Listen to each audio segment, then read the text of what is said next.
was very tentative.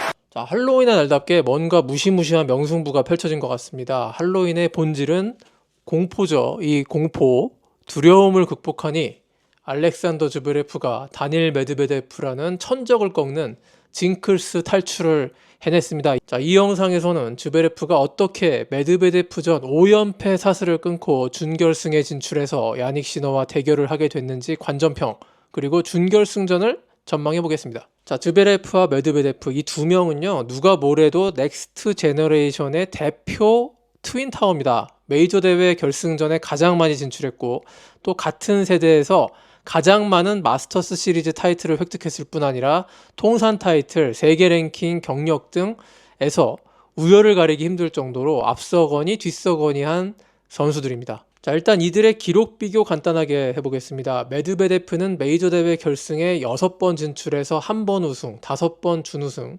즈베레프는 메이저 결승 진출 3번에 3번 모두 준우승입니다. ATP 파이널에서 즈베레프는 2번 우승했고요. 메드베데프도 1번 우승을 했습니다. 마스터스 시리즈로 가보겠습니다. 즈베레프는 마스터스 7회 우승자고 메드베데프는 총 6개의 마스터스 시리즈를 획득했습니다. 통산 타이틀 비교, 메드베데프 21번 우승, 즈베레프는 28개의 타이틀 보유자죠. 자, 메드베데프는 세계 랭킹 1위까지 올랐고요. 즈베레프도 2위가 최고 랭킹입니다. 이 둘의 차이점 가운데 하나는 올림픽 단식 금메달일 텐데 즈베레프가 2020 도쿄올림픽 단식 금메달을 차지했습니다. 자, 지난 10년 우리나라의 정현과 같은 세대인 원조 넥스트 제너레이션의 선두주자 이 두 명의 라이벌전은 아마 조코비치나 나달, 그리고 야닉 시너와 알카라스라는 앞뒤 전설들이 없었다면 아마도 ATP 역사에 남을 만한 아주 치열한 라이벌 구도가 됐을 수도 있습니다. 자, 그런데 이렇게 난영난제의 커리어를 갖고 있는 이 두 명의 상대 전적은 14승 7패로 메드베데프가 더블 스코어 차이로 리드하고 있었고요. 자, 이걸 또 자세히 들여다보면요, 메드베데프가 진짜 테니스에 눈을 뜬 2019년 이전의 전적이 4번이나 포함되어 있기 때문에 메드베데프의 압도적인 우위였다라고 말할 수 있습니다. 자, 알렉산더 즈베레프의 할로윈데이 역전승은 그래서 더 의미가 있었습니다.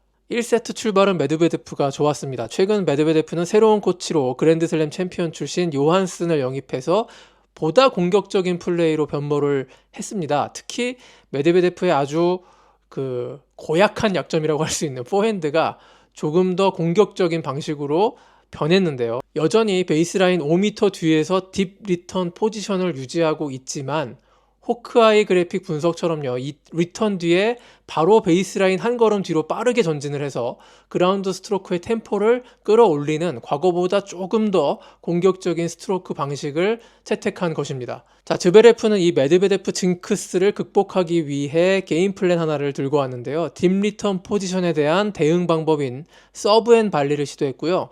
기회가 날 때마다 네트 앞으로 달려가서 메드베데프와 롱랠리를 피하는 그런 작전이었는데, 자, 이게 1세트에 완전히 망했습니다.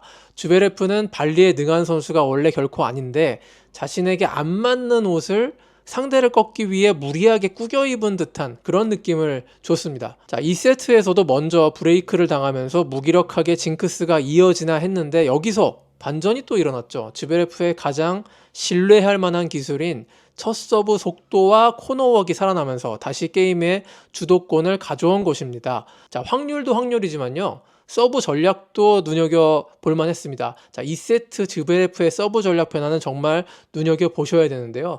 자, 1세트 T존으로 주로 서브를 많이 넣었는데 2세트에는 좌우 와이드로 빠지는 서브를 의도적으로 넣었습니다. 이 체인지업이 의미하는 바는 딥 리턴 포지션에 대한 효과적 대응이라는 점이겠죠.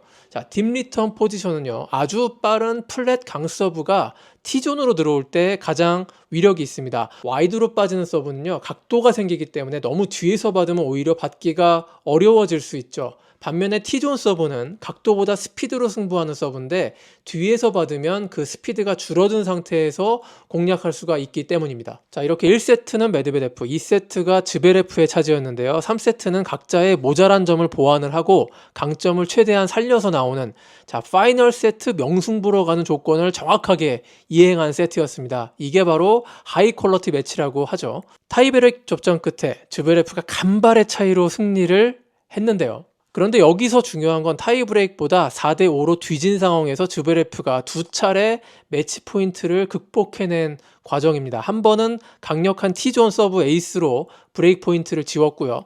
두 번째는 미들코트로 떨어지는 짧은 리턴을 아주 과감하고 공격적인 백핸드 앵글 어프로치 샷을 치고 공중 위로 쏜 부담스러운 오버헤드 스매시를 침착하게 처리를 해서 매치 포인트 2개를 즈베레프가 지원했습니다. 자, 우리가 흔히 즈베레프의 최대 약점을 기술적 요인보다는 그의 큰 경기, 중요한 상황에서의 유리 멘탈이라고 지적을 합니다. 하지만 즈베레프는 메드베데프라는 자신의 최악의 천적을 맞아서 이 멘털적 약점을 극복하는데 성공한 것입니다.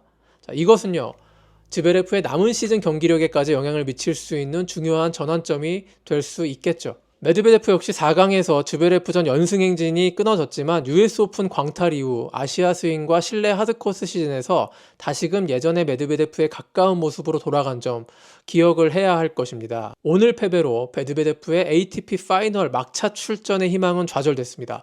내년 2026 시즌 메드베데프가 어떤 모습으로 돌아올지 기대가 됩니다. 즈베레프는 이제 4강에서 메드베데프보다 더 어려운 상대인 야닉 시너를 상대합니다. 일주일 전 비엔나 오픈 파이널에서 3세트 접전 끝에 아깝게 졌는데요.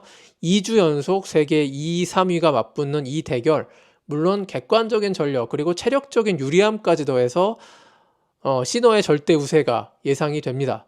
하지만 즈베레프가 스스로 크립토나이트라고 부르는 메드베데프를 꺾은 자신감은 시너와의 결전을 앞두고 분명 도움이 될 만한 요소일 것이고요. 다시 한번 즈베레프는 자신의 서브 성공률이 75% 이상을 기록했을 때 그 어떤 상대로도 이길 수 있다는 믿음을 가질 수 있게 됐습니다. 자, 무실 세트로 순항을 하고 있지만 시너는 비엔나와 파리 마스터스의 매 경기마다 체력적 문제를 보이고 있는 것도 사실이기 때문에 즈베레프와 시너의 대결은 꼭 우리가 지켜봐야 할 흥미로운 대결이 되리라 예상하겠습니다. 야닉 시너는 이제 2경기만 더 승리하면 세계 랭킹 1위를 되찾을 수 있습니다. 시즌 9번째 마지막 마스터스 시리즈 파리 마스터스, 이제 4강전만 남았는데요. 필릭스 오제 알리아심이 알렉산더 부블릭과 4강 1경기를 밤 10시 30분에, 그리고 메인 이벤트를 할 수 있는 디펜딩 챔피언 즈베레프와 세계 랭킹 2위 시너는 일요일 새벽 1시에 경기를 치릅니다. 파리 마스터스 준결승과 결승도 재미있게 즐감하시고요. 지금까지 할로윈 분위기가 물씬 풍기는 미국 노스캐롤라이나 채플힐에서 연수 중인 키키올릭이었습니다.